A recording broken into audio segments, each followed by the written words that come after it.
Hello दोस्तों, आज हम पढ़ेंगे कक्षा 10 का हिंदी और हिंदी के पेपर में कैसा प्रश्न पूछता है इसके बारे में जानेंगे। जितने भी बहुविकल्पीय प्रश्न आपके पेपर में बोर्ड पेपर में पूछेंगे वो आपको 100% से इसी वीडियो में पूरा बता दिया जाएगा और यही आएगा, ये हमारा गारंटी है, 100% गारंटी है कि यही पेपर में पूछेगा। तो अब आप लोग क्या कीजिए, हमेशा डेली बाई डेली हमारा वीडियो जाता है, आप लोग देखते रहें, ठीक है, जिससे आप लोग 70 में 70 नंबर क्या कर सकें, 70 में 70 नंबर प्राप्त कर सकें। ठीक है, बोर्ड पेपर में 70 नंबर का आपका पेपर होता है। आपको और भी वीडियो बनाकर दिया जाएगा जिसमें आप लोग का जो पूरा 70 नंबर का पेपर आता है, जिस दिन हम बोर्ड पे आएंगे उस दिन से हम आप लोग को 70 नंबर का पूरा वीडियो बनाकर ही देंगे। अभी तो केवल 20 नंबर का आपका वीडियो बनाया जा रहा है। क्यों? क्योंकि जितने भी बहुविकल्पीय प्रश्न है पहले कंफर्म कर दिया जाए आप लोग का, आप लोग क्या कर सकें, आसानी से बहुविकल्पीय प्रश्न कर सकें। कैसे हल करना है बहुविकल्पीय प्रश्न को, इसको हम जानेंगे। ठीक है, क्यों ट्रिक मारना है, क्यों मार्कशीट पर भरना है, क्या करना है, सब कुछ इस वीडियो में बताया जाएगा आप लोग को। आप लोग वीडियो में अंत तक बने रहें। देखिए, वीडियो आप लोग को पसंद आए तो वीडियो को लाइक करें, शेयर करें और चैनल पे नए हैं तो चैनल को सब्सक्राइब करें। ठीक है, तो देखिए हम बढ़ते हैं पहले प्रश्न की तरफ। क्या पहले प्रश्न की तरफ बढ़ते हैं। पहला प्रश्न है हमारा कि निम्नलिखित में से कौन प्रसिद्ध आलोचक हैं। हम लोग को बताना है इसमें से कौन क्या है प्रसिद्ध आलोचक है। तो देखिए, पहला दिया है मुंशी प्रेमचंद्र, दूसरा दिया है क्या महादेवी वर्मा, तीसरा दिया है आचार्य रामचंद्र शुक्ल, चौथा दिया है जयशंकर प्रसाद। ठीक है, ये 4 विकल्प दिए गए हैं। और देखिए, आपके प्रसिद्ध आलोचक का बात करें तो प्रसिद्ध आलोचककार आपके हैं क्या, जयशंकर प्रसाद, यानी कि डी ऑप्शन आप लोग का क्या है, सही है। उससे पहले इनके कुछ रचनाओं के नाम जान लेते हैं हम लोग। क्या, इनके कुछ रचनाओं के नाम जान लेते हैं, जैसे क्या मुंशी प्रेमचंद्र, महादेवी वर्मा, आचार्य रामचंद्र शुक्ल और जयशंकर प्रसाद। ठीक है ना। तो देखिए, मुंशी प्रेमचंद की कुछ रचनाएं हैं, जैसे सेवा सदन, क्या सेवा सदन, प्रेमाश्रम, ठीक है, प्रेम आश्रय, रंगभूमि, ये इनकी रचनाएं हैं। किनकी रचनाएं हैं?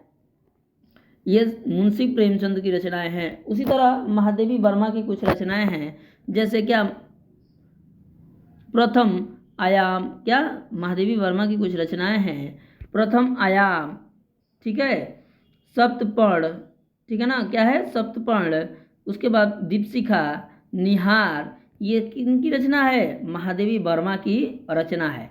अब तीसरे नंबर पे आते हैं क्या, आचार्य रामचंद्र शुक्ल, इनकी कुछ रचनाओं के नाम जान लेते हैं। इनकी कुछ रचनाएं हैं जैसे तुलसी, जायसी, ठीक है, रश्मि मानसा, ठीक है, क्या है रश्मि मानसा, ये इनकी रचनाएं हैं।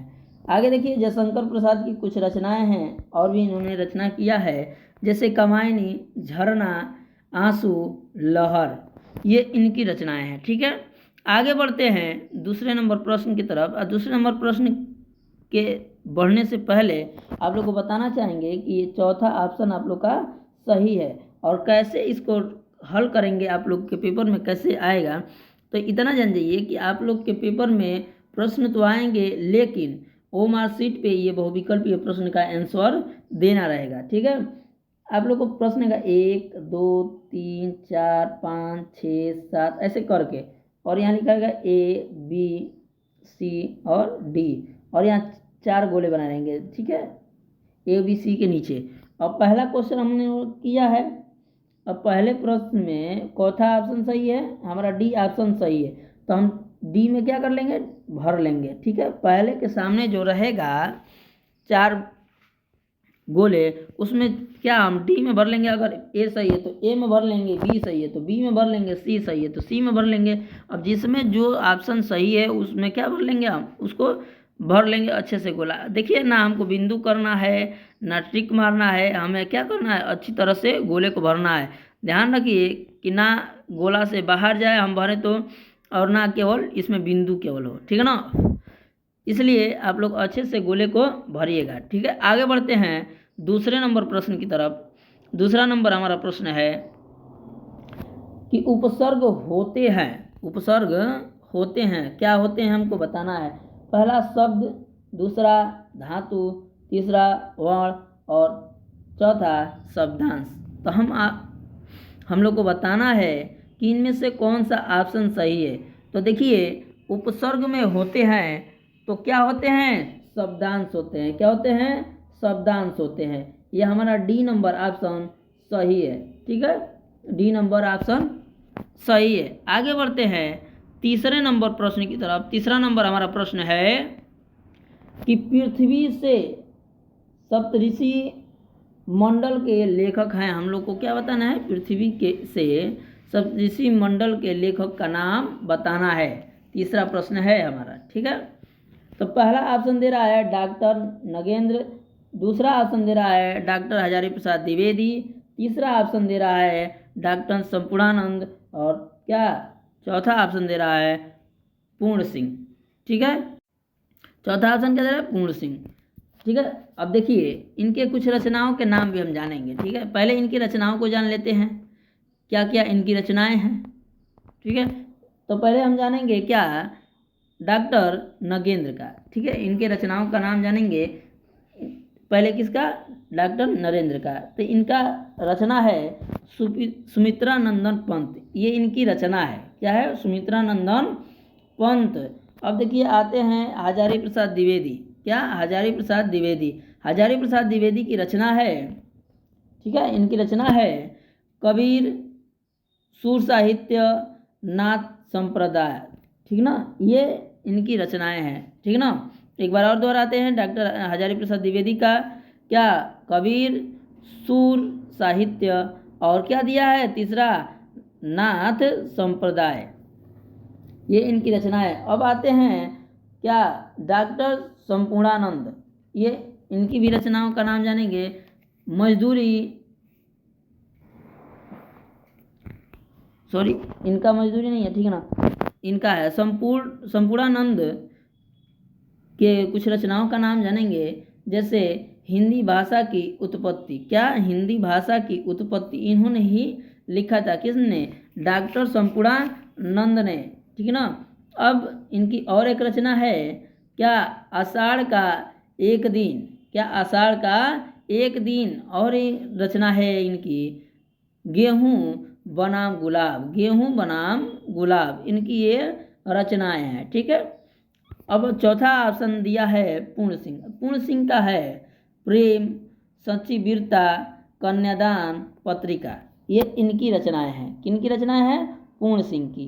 ठीक है, अब हम लोग को बताना है कि इसमें पृथ्वी से क्या सप्तऋषि मंडल के लेखक कौन है। तो देखिए इस प्रश्न का आंसर हो जाएगा सी, संपूर्णानंद। क्या हो जाएगा, डॉक्टर संपूर्णानंद। ये हमारा सी नंबर ऑप्शन क्या है, सही है। सी नंबर ऑप्शन सही है। आगे बढ़ते हैं चौथे नंबर प्रश्न की तरफ। चौथा नंबर हमारा प्रश्न दे रहा है कि पृथ्वी पुत्र। क्या, पृथ्वी पुत्र किस विधा की रचना है। हम लोग को बताना है कि पृथ्वी पुत्र किस विधा की रचना है। पहला दे रहा है निबंध, दूसरा दे रहा है संस्मरण, तीसरा दे रहा है कहानी और चौथा ऑप्शन दे रहा है आत्मकथा। हम लोग को बताना है कि इन चारों ऑप्शनों में से कौन सा ऑप्शन सही है, पृथ्वी पुत्र का कौन सा विधा है। ठीक है, तो देखिए इनमें से पहला ऑप्शन आप लोग का जो है क्या, निबंध, ये सही है। पहला ऑप्शन सही है, यानी कि ये तीनों गलत है। ठीक है ना, पहला ऑप्शन सही है, निबंध होगा। ठीक है, पृथ्वी पुत्र किस विधा की रचना है, निबंध की। ठीक है, आगे बढ़ते हैं पांचवें नंबर प्रश्न की तरफ। 5 नंबर हमारा प्रश्न दिया है कि गिरती दीवारें के रचनाकार हैं। ये क्या है, एक रचना है। इनकी क्या बताना है, रचनाकार का नाम बताना है, यानी कि लेखक का नाम बताना है हम लोग को। ठीक है, गिरती दीवार के रचनाकार का नाम बताना है, इसे कौन लिखा है। ठीक है ना, पहला ऑप्शन दे रहा है रामविलास शर्मा। पहला ऑप्शन क्या दे रहा है, रामविलास शर्मा। दूसरा ऑप्शन दे रहा है अज्ञय, तीसरा ऑप्शन दे रहा है शिव प्रसाद सिंह और चौथा ऑप्शन दे रहा है उपेंद्रनाथ अश्क। क्या? उपेंद्रनाथ अश्क। तो देखिए इसमें भी हम सबके रचनाओं को जानेंगे, एक दो रचनाओं के सबके नाम जानेंगे कि अगर वो भी आते हैं हमारे पेपर में तो आसानी से हम ट्रिक कर सकते हैं। ठीक है, पूछे कि ये किसकी रचना है तो हम आसानी से बता सकते हैं। ठीक है ना। तो देखिए रामविलास शर्मा का, ठीक है, रचना है प्रगति और परंपरा। क्या? प्रगति और परंपरा, इनकी ये रचना है। किसका? रामविलास शर्मा का। ठीक है। उसके बाद इनकी रचना है क्या? संस्कृति और साहित्य। इनकी रचना एक और है, संस्कृति और साहित्य। ठीक है। दूसरा ऑप्शन दे रहा है अज्ञेय। अज्ञेय जी के कुछ रचनाओं के नाम जानेंगे हम, जैसे हरी घास पर क्षण भर। क्या? हरी घास पर क्षण भर। दूसरा इनका अगर रचना की बात करें तो क्या? सुनहरे शैवाल। क्या? सुनहरे शैवाल इंद्रधनुष रौदे हुए थे। क्या? इंद्रधनुष रौदे हुए थे, इनका एक और रचना है। ठीक है, इनकी दो तीन रचनाओं के नाम जान गए आप लोग। अगर कोई भी रचना आता है तो आसानी से क्या कर सकते हैं? ट्रिक कर सकते हैं अज्ञेय जी के। अब आगे देखिए शिव प्रसाद सिंह। शिव प्रसाद सिंह, तीसरा ऑप्शन दे रहा है शिव प्रसाद सिंह। इनकी कुछ रचनाओं के भी नाम जानेंगे, जैसे क्या? जैसे हम देखेंगे इनकी रचनाएं हैं क्या? राजा भोज का सपना। राजा भोज की सपना इन्होंने ही, शिव प्रसाद जी ने ही क्या किया है? लिखा है। ठीक है, आगे बढ़ते हैं। उपेंद्र नाथ अश्क की रचना है नया पुराना। ठीक है, अंधी गली। ठीक है ना, मुखड़ा बदल गया, ये इनकी रचना है उपेंद्र नाथ अश्क की। किसकी रचना है? उपेंद्र नाथ अश्क की। एक बार और सुन लेते हैं, इनकी रचना है नया पुराना, अंधी गली और मुखड़ा बदल गया है। ठीक है, अब हमको बताना है कि गिरती दीवार के रचनाकार कौन है। तो देखिए गिरती दीवार के रचनाकार ऑप्शन नंबर डी, यानी कि उपेंद्र नाथ अश्क। क्या? उपेंद्र नाथ अश्क इसके रचनाकार हैं। कौन है? उपेंद्र नाथ अश्क, यानी कि डी नंबर ऑप्शन आपका सही है। आगे बढ़ते हैं 6 नंबर प्रश्न की तरफ। 6 नंबर हमारा प्रश्न है कि सरस्वती पत्रिका के संपादक हैं। सरस्वती पत्रिका के संपादक हैं। पहला दे रहा है महावीर प्रसाद द्विवेदी। क्या? महावीर प्रसाद द्विवेदी। दूसरा जयशंकर प्रसाद। तीसरा विष्णु प्रभाकर और चौथा ऑप्शन दे रहा है मुंशी प्रेमचंद्र। ठीक है ना, मुंशी प्रेमचंद्र सरस्वती पत्रिका के संपादक हैं। हम लोग को बताना है इसके लेखक कौन है। तो हमको पहला ऑप्शन क्या दे रहा है? क्या? महावीर प्रसाद द्विवेदी। तो देखिए हम बता रहे हैं सबके जो जो लेखक हैं उनके, उन लेखकों के कुछ एक दो या तीन सभी के रचनाओं का नाम बता रहे हैं कि जिससे आप लोग क्या करें, भविष्य में कोई अगर ऑप्शन आता है तो आसानी से आप लोग ट्रिक कर पाएंगे। ठीक है, इसलिए उनके रचनाओं का नाम भी बता रहे हैं। जैसे अब महावीर प्रसाद द्विवेदी का हम देखेंगे, रसज्ञ रंजन। क्या? रसज्ञ रंजन साहित्य शिकार। साहित्य शिकार है। ठीक है, अब देखिए आगे बढ़ते हैं। दूसरे नंबर ऑप्शन पे दिया है जयशंकर प्रसाद। अब जयशंकर प्रसाद की रचनाओं को देखेंगे। जयशंकर प्रसाद की रचनाएं अभी ऊपर बता चुके हैं। क्या? कमायनी, झरना, आंसू, लहर। ठीक है, कमायनी, झरना, आंसू, लहर, ये इनकी रचनाएं हैं। ठीक है ना। अब देखिए तीसरे नंबर पर हैं विष्णु प्रभाकर। तीसरे नंबर पर कौन है? विष्णु प्रभाकर। देखिए इनकी रचनाएं भी याद रखे रहिएगा, ये भी पेपर में आ सकते हैं। तो देखिए इनका रचना है यात्रा वृत्तांत, ज्योतिपुंज। ठीक है, ज्योतिपुंज, हिमालय। अब इनकी रचना एक और है, क्या है? जमुना गंगा के नहर। ठीक है, ये इनकी रचनाएं हैं। आप लोग वीडियो में अंत तक बने रहें और वीडियो को अंत तक देखने के बाद आप लोग को पसंद आए वीडियो तो वीडियो को लाइक करें, शेयर करें और क्या चैनल पे नए हैं तो चैनल को सब्सक्राइब करें। ठीक है, अब चौथे नंबर पर दिए गए हैं मुंशी प्रेमचंद्र। हम लोग को बताना है क्या सरस्वती पत्रिका के संपादक हैं? तो मुंशी प्रेमचंद का ऊपर ही बताए हैं, एक बार और बता दे रहे हैं। गोदान, ठीक है, सॉरी, इनका है रचना सेवा सदन, प्रेमाश्रम, रंगभूमि, निर्मला गबन, ठीक है, इनकी ये रचना है, ठीक है ना, समझ गए। अब देखिए इसमें से सरस्वती पत्रिका के संपादक जो हैं यानी कि रचनाकार जो हैं वो हैं महावीर प्रसाद द्विवेदी। कौन है? महावीर प्रसाद द्विवेदी। आगे बढ़ते हैं 7 नंबर प्रश्न की तरफ। 7 नंबर प्रश्न दिया है कि सुमित्रा नंदन पंत की रचना है, इसमें से बताना है कि सुमित्रा नंदन पंत की रचना कौन सी है। हम लोग को क्या बताना है? सुमित्रा नंदन पंत की रचना कौन सी है। तो पहला दिया है युगांत, दूसरा दिया है पथिक, तीसरा दिया है यशोधरा और चौथा दे रहा है साकेत। तो देखिए इनमें चारों का हम जानेंगे कि किसका कौन लेखक है, किस रचना के कौन से लेखक हैं। तो पहला युगांत के लेखक सुमित्रा नंदन पंत हैं। पहले ऑप्शन का जो प्रश्न ऑप्शन दिया है उसके लेखक कौन है? सुमित्रा नंदन पंत, ये हैं, ठीक है। दूसरा जो ऑप्शन दे रहा है क्या? पथिक, इसके लेखक पंडित त्रिपाठी हैं। कौन है? पंडित त्रिपाठी। अब देखिए यशोधरा के लेखक मैथिली सरल गुप्त हैं। यशोधरा के लेखक मैथिली सरल गुप्त और साकेत के भी लेखक कौन है? मैथिली सरल गुप्त ही हैं, ठीक है। अब देखिए इसमें पहला ऑप्शन आप लोग का क्या है? सही है, सुमित्रा नंदन पंत ही क्या है? युगांत के लेखक हैं या रचनाकार है। आगे बढ़ते हैं 8 नंबर प्रश्न की तरफ। 8 नंबर हमारा प्रश्न है कि हिमकिरीटिनी, क्या हिमकिरीटिनी किस कवि की रचना है। हम लोग को बताना है इस चारों ऑप्शनों में से कि इसमें से कौन से कवि हिमकिरीटिनी किस की रचना है, बताना है कि ये किसकी रचना है। पहला ऑप्शन दे रहा है सुमित्रा नंदन पंत, दूसरा ऑप्शन दे रहा है राम नरेश त्रिपाठी, तीसरा ऑप्शन दे रहा है माखनलाल चतुर्वेदी, चौथा ऑप्शन दे रहा है अयोध्या सिंह उपाध्याय, ठीक है। इनका पूरा नाम है क्या? अयोध्या सिंह उपाध्याय हरिऔध, ठीक है ना। अब देखिए सुमित्रा नंदन पंत, इन चारों के कुछ रचनाओं के नाम जानेंगे, 1 2 चाहे 3, ठीक है। जो भी रचनाएं हैं इनके नाम जानेंगे हम कि भविष्य में अगर कोई प्रश्न बनते हैं तो हम क्या कर सकते हैं, उसे आसानी से ट्रिक कर सकते हैं।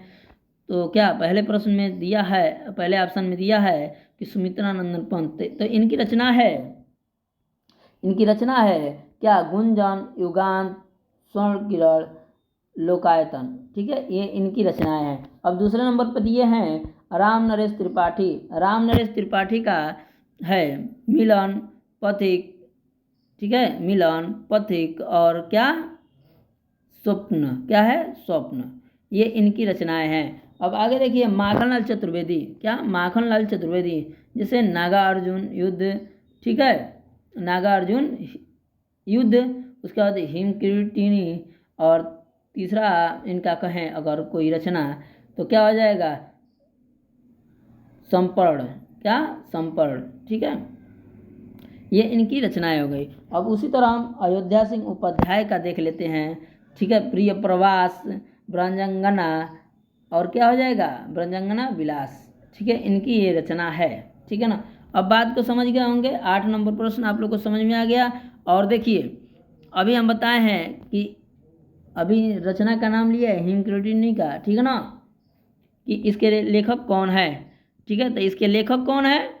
माखनलाल चतुर्वेदी, माखनलाल चतुर्वेदी, यानी कि तीसरा ऑप्शन हम लोग का क्या है? सही है, ठीक है, तीसरा ऑप्शन क्या है? सही है। आगे बढ़ते हैं 9 नंबर प्रश्न की तरफ। 9 नंबर हमारा प्रश्न दे रहा है रस का नाम बताइए। हम लोग को क्या बताना है? रस का नाम बताना है। हम लोग को क्या बताना है? रस का नाम बताना है इस प्रश्न में। तो देखिए प्रश्न को पढ़ते हैं कि क्या जथा पंख बिनु खग अति दीना, क्या कह रहा है? जथा पंख बिनु खग अति दीना, मणि बिनु फन करिबर कर दीना, हीना, ठीक है, क्या है? हीना। अब आगे देखते हैं अस मम जीवन बंधु बिन तो ही जो जड़ तय, क्या? जो जड़ देव जियाओ माही। इसमें बताना है हम लोग को कि कौन सा रस है, रस का नाम बताना है। पहला ऑप्शन दे रहा है शांत, दूसरा ऑप्शन दे रहा है भक्ति, तीसरा ऑप्शन दे रहा है वीर रस और चौथा ऑप्शन दे रहा है करुण। हम लोग को बताना है कि इसमें से कौन सा रस होगा। तो देखिए इसमें हमारा रस हो जाएगा करुण रस। इसमें कौन सा रस होगा? करुण रस हो जाएगा। ठीक है, ये हमारा चौथा नंबर ऑप्शन सही है। आगे बढ़ते हैं 10 नंबर प्रश्न की तरफ। 10 नंबर हमारा प्रश्न है, 10 नंबर प्रश्न है कि मुख मयंक सम मंजू मनोहर पंक्ति में कौन सा अलंकार है? क्या? मुख मयंक सम मंजू मनोहर। ठीक है, इस पंक्ति में कौन सा अलंकार है? ठीक है ना। पहला ऑप्शन है उपमा अलंकार, दूसरा ऑप्शन है उभयालंकार, तीसरा ऑप्शन है रूपक अलंकार, चौथा ऑप्शन है अनुप्रास अलंकार। ठीक है, चौथा ऑप्शन क्या है? अनुप्रास। देखिए अब हम लोग को बताना है कि मुख मयंक सम मंजू मनोहर में कौन सा अलंकार है इस पंक्ति में। तो देखिए हम आप लोग को बता दें कि इसमें हमारा उपमा अलंकार हो जाएगा। कौन सा अलंकार होगा? उपमा अलंकार होगा, यानी कि हमारा पहला ऑप्शन सही है। कौन सा अलंकार होगा? उपमा अलंकार होगा। देखिए हम विस्तार में इसको बता दें, लेकिन वीडियो बहुत लंबा हो जाएगा, इसलिए सबका अर्थ नहीं बता रहे हैं। ठीक है, जो बताने लायक है उसे तो बता दिया जा रहा है, लेकिन क्या हो जाएगा, वीडियो लंबा हो जाएगा, इसीलिए क्या किया जा रहा है, इसको शॉर्टकट में केवल ही बताया जा रहा है। ठीक है, आगे बढ़ते हैं 11 नंबर प्रश्न की तरफ। 11 नंबर हमारा प्रश्न है, 11 नंबर प्रश्न है हमारा कि छंद शास्त्र में वर्ण है, छंद शास्त्र में वर्ण है, हम लोग को कितने वर्ण हैं? पहला ऑप्शन दे रहा है 3 प्रकार के, दूसरा दे रहा है 2 प्रकार के, और क्या तीसरा दे रहा है 4 प्रकार के, और चौथा दे रहा है इनमें से कोई नहीं। ठीक है, तो हम लोग को बताना है इनमें से कौन सा ऑप्शन सही है। तो आप लोग जानते होंगे वर्ण 2 प्रकार के होते हैं, लघु और दीर्घ। कौन कौन से? लघु, ठीक है, लघु और दीर्घ। कौन कौन से? लघु और दीर्घ। बात समझ में आया? अब देखिए इसमें कौन सा ऑप्शन सही हो जाएगा? हमारा दूसरा ऑप्शन सही हो जाएगा। ठीक है, ये दूसरा ऑप्शन सही होगा। क्या? 2 प्रकार के। ठीक है, आगे बढ़ते हैं 12 नंबर प्रश्न की तरफ। 12 नंबर हमारा प्रश्न है, 12 नंबर प्रश्न दे रहा है निष्कपट शब्द में उपसर्ग है, निष्कपट शब्द में उपसर्ग बताना है। तो देखिए निष्कपट शब्द में पहला ऑप्शन दिया है निस, दूसरा दिया है निस, तीसरा दिया है निस और चौथा भी दिया है निस। ठीक है, अब देखिए इसमें हम कहें उपसर्ग की बात, तो इसमें ये निस उपसर्ग यानी कि चौथा ऑप्शन हमारा क्या है? सही है। ठीक है, क्या है? निस। ठीक है, निस प्लस कपट, इसका संधि विच्छेद होता है निह धन कपट। क्या होता है? निधन कपट। ठीक है ना, बात समझ में आ गया। आगे बढ़ते हैं 13 नंबर प्रश्न की तरफ। 13 नंबर हमारा प्रश्न है, 13 नंबर प्रश्न दे रहा है कि अनुज शब्द को, क्या? अनुज शब्द को स्त्रीवाचक बनाने के लिए किस प्रत्यय का प्रयोग किया जाता है? हम लोग को क्या बताना है? अनुज शब्द को स्त्रीवाचक बनाने के लिए किस प्रत्यय का प्रयोग किया जाता है? पहला ऑप्शन दे रहा है आई, दूसरा दे रहा है य, तीसरा ऑप्शन दे रहा है आ और चौथा ऑप्शन दे रहा है ई। ठीक है ना, चौथा ऑप्शन दे रहा है ई। तो देखिए इसमें अगर हम कहें प्रत्यय की बात, तो इसमें हमारा प्रत्यय लगता है क्या? आ। क्या लगता है? आ। क्या लगता है? आ लगता है। ठीक है ना, 13 नंबर प्रश्न का आंसर हमारा हो जाएगा सी, आ। ठीक है ना, आगे बढ़ते हैं 14 नंबर प्रश्न की तरफ। 14 नंबर हमारा प्रश्न है क्या, 14 नंबर प्रश्न दिया है क्या, यथासंभव में कौन सा समास है, यथासंभव में कौन सा समास है। पहला ऑप्शन दिया है अव्ययी भाव, दूसरा दिया है कर्मधारय, तीसरा दे रहा है तत्पुरुष और चौथा दे रहा है क्या, द्विगु। ठीक है ना। तो अब देखिए इनमें से हमारा पहला ऑप्शन सही है। 14 नंबर प्रश्न का ऑप्शन ए यानी कि अव्ययी भाव समास होगा। यथासंभव में कौन समास होगा, अव्ययी भाव। ठीक है, आगे बढ़ते हैं 15 नंबर प्रश्न की तरफ। 15 नंबर हमारा प्रश्न है, 15 नंबर प्रश्न दे रहा है कि हल्दी शब्द का तत्सम है, हल्दी शब्द का तत्सम रूप बताना है। क्या, हल्दी शब्द का तत्सम रूप। पहला ऑप्शन दे रहा है हरदी, दूसरा ऑप्शन दे रहा है हरिद्रा, तीसरा ऑप्शन दे रहा है हरिद्रका और चौथा ऑप्शन दे रहा है हर्दिका। ठीक है, और हमारा इसमें हल्दी का तत्सम है क्या, हरिद्रा। क्या, हरिद्रा। क्या हो जाएगा, हरिद्रा हो जाएगा। ठीक है, इसमें हमारा दूसरा ऑप्शन क्या हो जाएगा, सही हो जाएगा। ठीक है, आगे बढ़ते हैं 16 नंबर प्रश्न की तरफ। 16 नंबर हमारा प्रश्न है कि निम्न में से आम का पर्यायवाची शब्द है, निम्न में से आम का पर्यायवाची बताना है हम लोग को। पहला ऑप्शन दे रहा है क्षीर, दूसरा ऑप्शन दे रहा है रसाल, तीसरा ऑप्शन दे रहा है दुग्ध और चौथा ऑप्शन दे रहा है अंबर। ठीक है, तो देखिए हम जानते हैं कि आम का हमारा हो जाता है रसाल। क्या हो जाता है, रसाल। ये दूसरा ऑप्शन हमारा सही है। क्या, क्या आम का पर्यायवाची शब्द क्या हो जाएगा, रसाल। ठीक है, आगे आगे बढ़ते हैं 17 नंबर प्रश्न की तरफ। 17 नंबर हमारा प्रश्न दे रहा है, ठीक है, 17 नंबर प्रश्न दे रहा है कि यद्यपि का संधि विच्छेद है, यद्यपि का संधि विच्छेद बताना है। क्या बताना है, यद्यपि का संधि विच्छेद। पहला ऑप्शन दे रहा है यदि धन अपि, दूसरा ऑप्शन दे रहा है यद धन अपि, तीसरा ऑप्शन दे रहा है यद्यतनि धन अपि और चौथा ऑप्शन दे रहा है इनमें से कोई नहीं। ठीक है, तो देखिए हम इसका संधि विच्छेद करते हैं तो हो जाएगा यदि धन अपि। क्या हो जाएगा, अपि। यानी कि हमारा क्या, पहला ऑप्शन सही है। क्या हो जाएगा, पहला ऑप्शन सही है और ये हमारा संधि है। ठीक ना। अब देखिए ये क्या क्या मिलकर बना है, ई प्लस अ मिलकर ये य बना है। क्या बना है, ई प्लस य मिलकर, सॉरी, ई प्लस अ मिलकर क्या बना है, य बना है। ठीक है ना, यानी कि इसलिए ये पहला ऑप्शन हमारा सही है। ठीक है, आगे बढ़ते हैं 18 नंबर प्रश्न की तरफ। 18 नंबर हमारा प्रश्न दे रहा है कि मधुनो, क्या, मधुनो शब्द मधु की कौन सी विभक्ति एवं वचन का रूप है।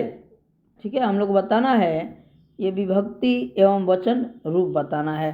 पहला ऑप्शन दे रहा है प्रथमा बहुवचन, दूसरा दे रहा है चतुर्थी एक वचन, तीसरा दे रहा है षष्ठी बहुवचन, चौथा ऑप्शन दे रहा है सप्तमी द्विवचन। ठीक है, हम लोग को बताना है इन चारों में से कौन सा ऑप्शन सही है। तो देखिए मधुनों का अगर हम कहें, ठीक है, मधु का, मधुनो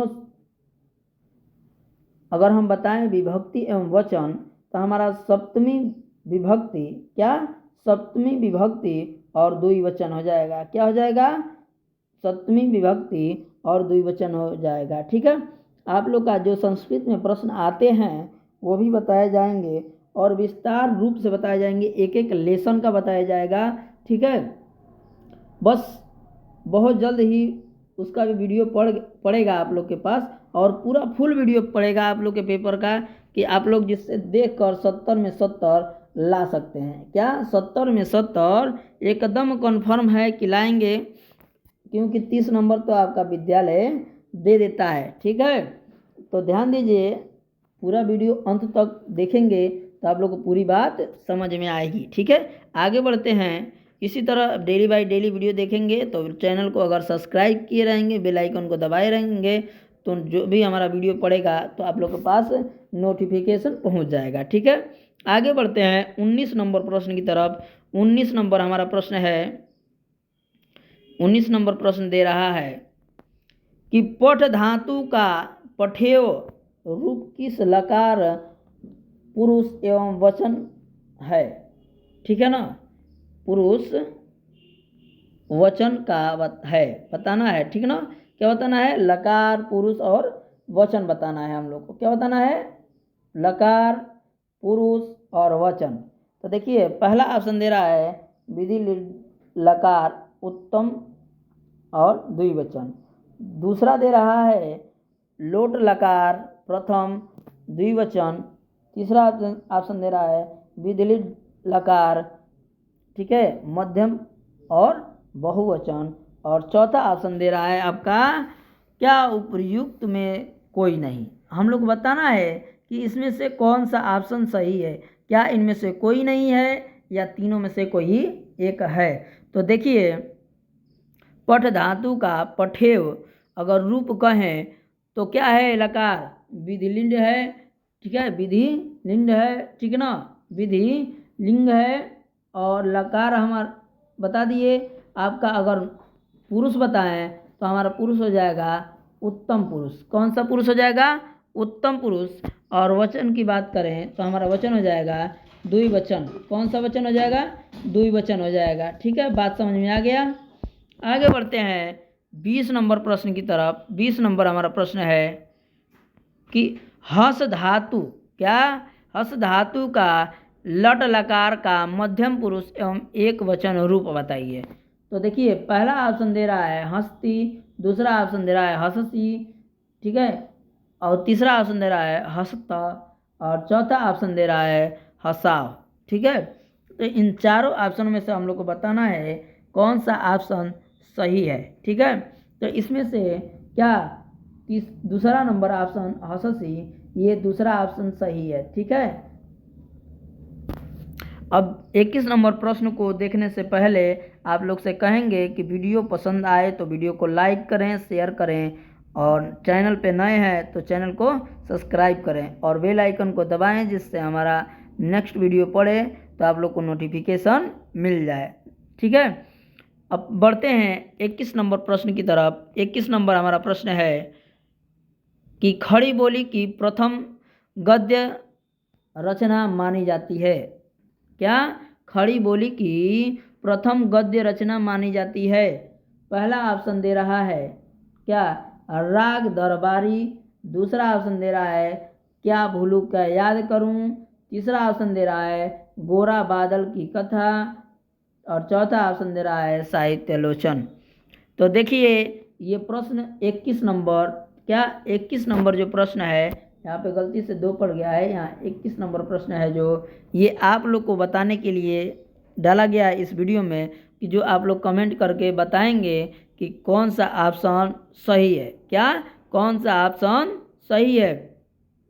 ठीक है, आप लोग कमेंट सेक्शन में कमेंट करके बताइएगा कि इस प्रश्न का आंसर कौन सा होगा। ठीक है, धन्यवाद। आप लोग डेली बाय डेली हमारे वीडियो को देखते हैं, इसके लिए धन्यवाद, थैंक यू।